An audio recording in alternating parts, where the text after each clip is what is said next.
Ahora voy a realizar la segunda prueba, que consistía en abrir totalmente la aleta y soltar de golpe. En ese momento la lectura debería volver a la inicial.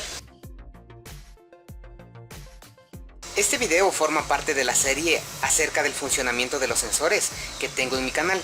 Quien guste ver los anteriores videos, el enlace se los dejo en la esquina de acá, en esta etiqueta que tiene la forma de la letra I encerrada en un círculo blanco. Para las personas que estén viendo este video en alguna otra plataforma que no sea YouTube, les invito a que puedan ingresar a mi canal desde YouTube. Lo pueden encontrar buscándolo como Servicios Automotrices JD. En este video voy a hablar acerca del sensor TPS o sensor de posición de la aleta de aceleración. En mi canal ya tengo un video acerca de este sensor, pero me gustaría realizar una ampliación porque no menciono algunas cosas en el anterior video. Pero para quienes gusten pueden acceder al primer video, de igual manera en la etiqueta que les dejo aquí. Antes de continuar con el desarrollo del video, quisiera indicarles algo. Esta serie acerca de los sensores la voy a continuar el momento que este video llegue a los 1000 me gusta o manitas arriba. ¿Por qué pedimos esto las personas que realizamos contenido para YouTube? Pedimos esto porque entre más reproducciones, más me gusta, más comentarios tenga un video y un canal en general, YouTube lo cataloga de mejor manera y el contenido puede llegar a más personas. Así que el momento que ustedes acaben de ver este video, si fue de su agrado, les pediría que puedan contribuir al crecimiento de este canal de esa forma. Así que continuemos. Comenzaré mencionándoles que estos sensores los encontramos de 4 tipos. El primero y más común es el sensor TPS del tipo potenciómetro. Tenemos otro de tipo interruptor, otro mixto y otro de efecto Hall. En este video en particular me voy a centrar solo en el sensor TPS del tipo potenciométrico. En próximos videos hablaré de los otros 3 tipos. Aquí tenemos un sensor TPS del tipo potenciómetro. Primero observémoslo externamente. Por este lado tiene este diseño. Aquí tenemos el conector de 3 pines, como se puede observar. De este lado tenemos el lugar donde se aloja el eje de la aleta de aceleración.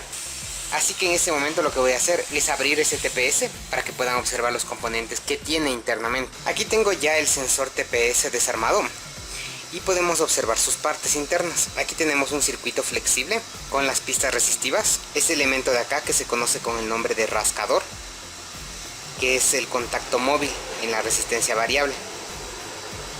Tenemos un resorte que hace regresar a este rascador a su posición de reposo. Esta parte plástica que se une con la aleta de aceleración, un sello de caucho que se ubica en esta parte de aquí para evitar el ingreso de polvo o humedad, la carcasa de plástico externa, los contactos metálicos donde se unen cada uno de estos 3 pines que tienen. Tenemos aquí donde terminan 1, 2 y 3. Estos 3 pines toman contacto con el circuito impreso flexible en este lugar de aquí. Aquí ven un contacto, el otro y el otro. El diseño de los sensores TPS en ocasiones va a variar un poco, a veces tienen más pistas resistivas o a veces solo una. Pero el diseño es lo de menos, el funcionamiento siempre va a ser el mismo en todos. Así que como les menciono, estos 3 contactos se unen con esos otros 3 contactos de la carcasa y la pista resistiva se aloja en esta cavidad, como lo podemos observar. El sello retenedor va en la parte de abajo. Esta parte que se une con el eje de la aleta de aceleración y que tiene el resorte con el rascador se ubica en la parte de aquí y toma contacto con la pista resistiva. Entonces, en el momento que se va moviendo este eje, va ubicando los rascadores en distintas partes de la pista resistiva. Eso es lo que hace variar la resistencia en el potenciómetro y a su vez la señal en voltaje. Y por último, lo que nos falta es esta tapa de plástico que se ubica aquí y tenemos el sensor TPS. Este sensor de manera esquemática está constituido como la imagen que podemos observar aquí, en la cual vemos una pista resistiva que en la mitad tiene un contacto móvil, que conforme se va moviendo ese contacto móvil, en este pin de la mitad va a ir fluctuando su resistencia. Y si ubicamos una tensión en este costado y en este otro costado tierra, vamos a tener que el voltaje va a variar también en el pin de la mitad. También esquemáticamente se lo puede representar de esta otra forma, donde vemos el voltaje de entrada, la tierra y el contacto móvil que hace fluctuar la resistencia. En los 3 pines de este sensor siempre vamos a encontrar los siguientes voltajes. En el primero vamos a encontrar un voltaje de referencia de 5 voltios. En el segundo una tierra que la provee la computadora y un cable de señal.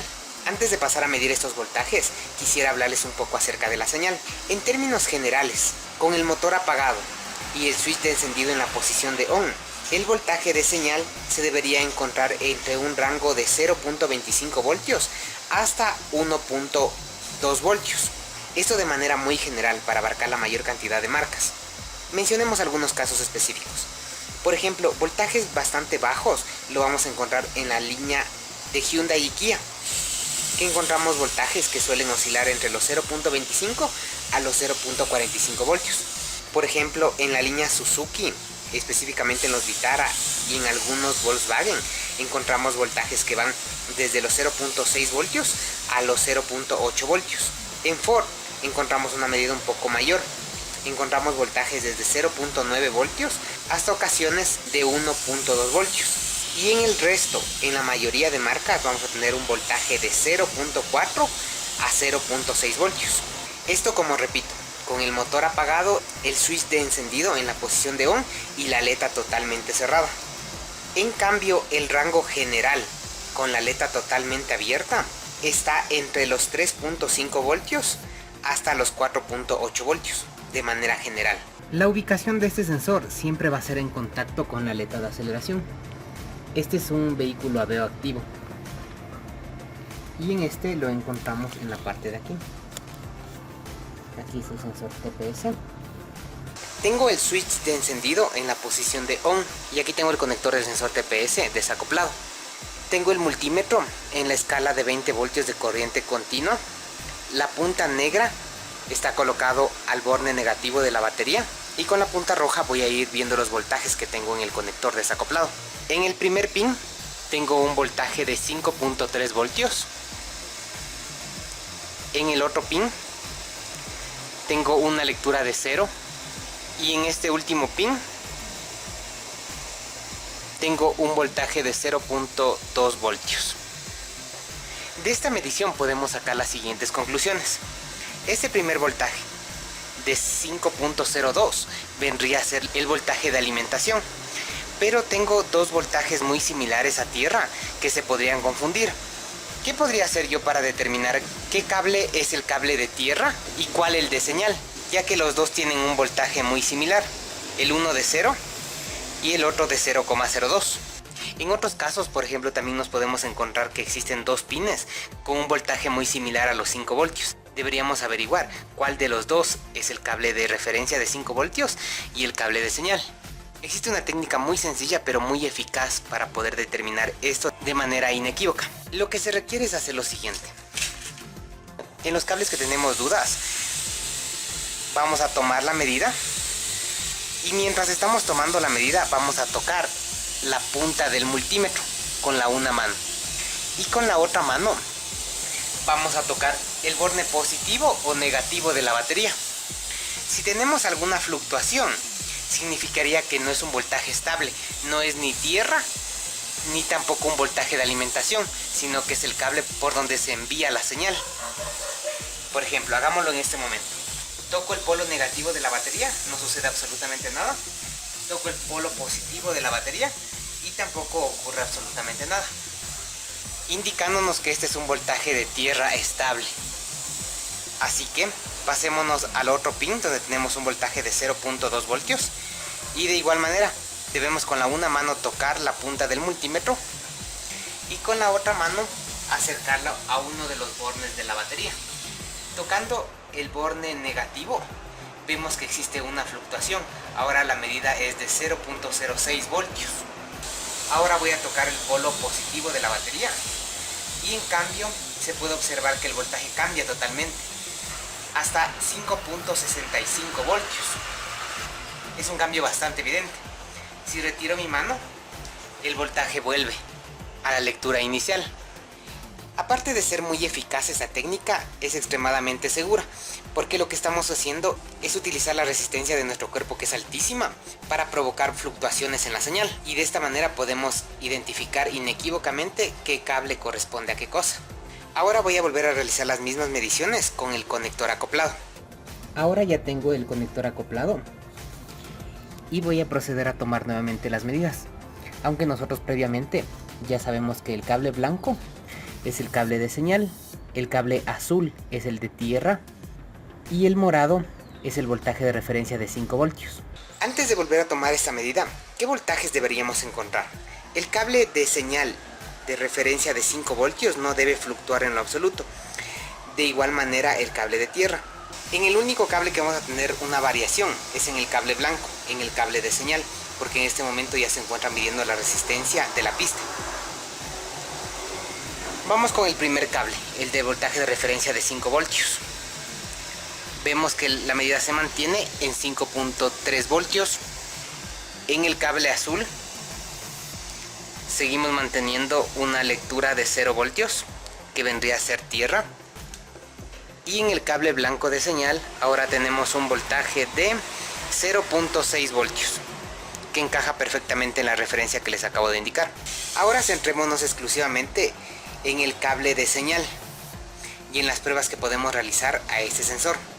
Voy a indicarles 3 pruebas que se las puede realizar con multímetro u osciloscopio, que nos dan de forma exacta una idea de cómo está trabajando ese sensor, aunque la herramienta más indicada para realizar ese diagnóstico viene a ser el osciloscopio, como ya lo vamos a poder ver a continuación. Pero vamos con las pruebas con el multímetro. La primera prueba va a ser la siguiente. Con el multímetro tomando la medida de señal del cable, vamos a ir moviendo lentamente la aleta de aceleración. En ese momento tenemos que ver cómo el voltaje se va incrementando de forma secuencial y lógica, hasta llegar al máximo voltaje el momento que tengamos la aleta totalmente abierta. En el transcurso que estamos abriendo la aleta no debe haber cortes ni cambios bruscos. En este momento tengo la aleta totalmente abierta y tengo un voltaje de 4.41 voltios, que de igual manera ingresa en el rango que les di al inicio. De igual manera podemos hacer cerrando la aleta e ir viendo cómo fluctúa la señal de manera descendente hasta volver a encontrarse en el voltaje inicial.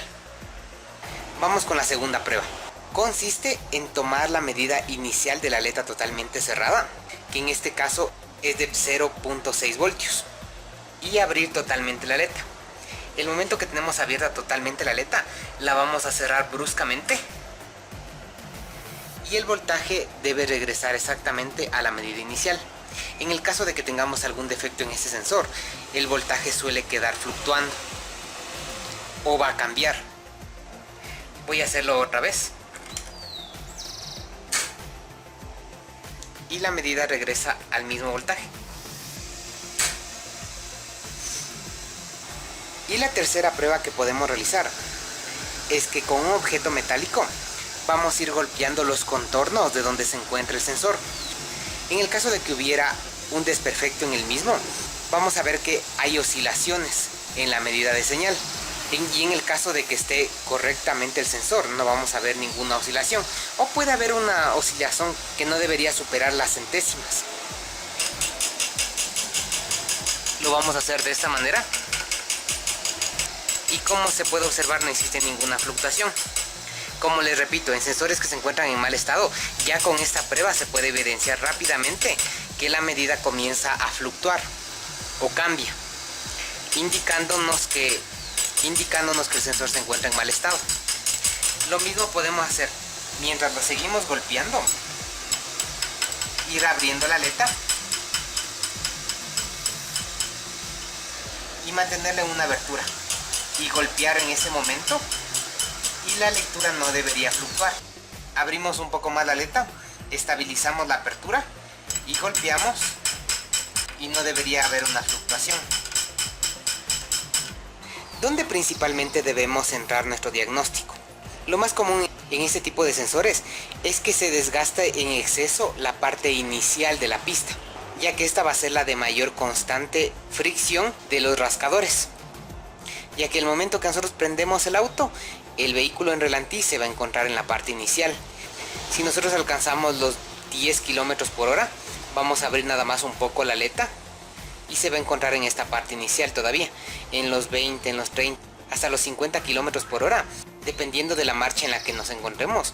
vamos a encontrarnos en la parte inicial de la pista resistiva. Así que ese es el lugar donde debemos centrar nuestro diagnóstico, porque es la parte que más se desgasta de este tipo de sensores. Ahora vamos a realizar las mismas pruebas, pero con osciloscopio.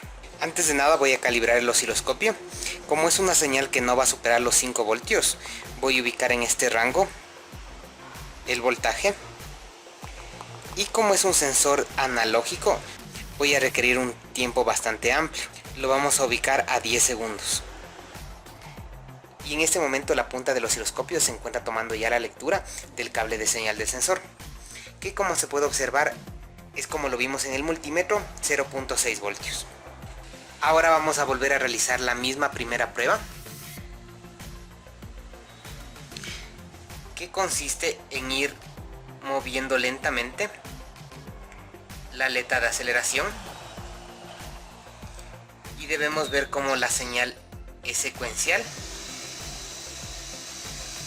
y no hay ningún corte ni cambios bruscos hasta llegar a la aleta totalmente abierta. De igual manera lo podemos hacer regresando la aleta.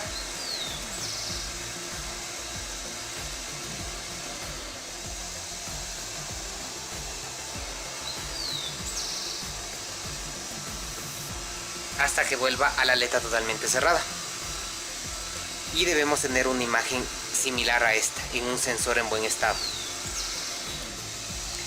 Ahora voy a realizar la segunda prueba, que consistía en abrir totalmente la aleta y soltar de golpe. En ese momento la lectura debería volver a la inicial de 0.6 voltios. Voy a hacerlo una vez más.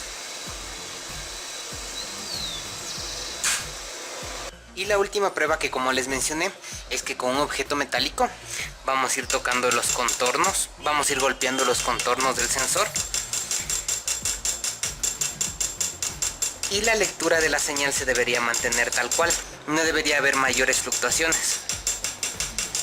Y repito, cuando existe algún defecto en este sensor es típico realizar esta prueba y ver que la señal se comienza a mover. Voy a abrir un poco la aleta. Y ya estable la abertura de la aleta, voy a golpear un poco. Y de igual manera, no se debería haber mayor fluctuación. Hasta aquí el presente video. En la parte inferior tienen los botones de suscripción, de manita arriba y las cajas de los comentarios. Gracias por haber visto el video y hasta la próxima.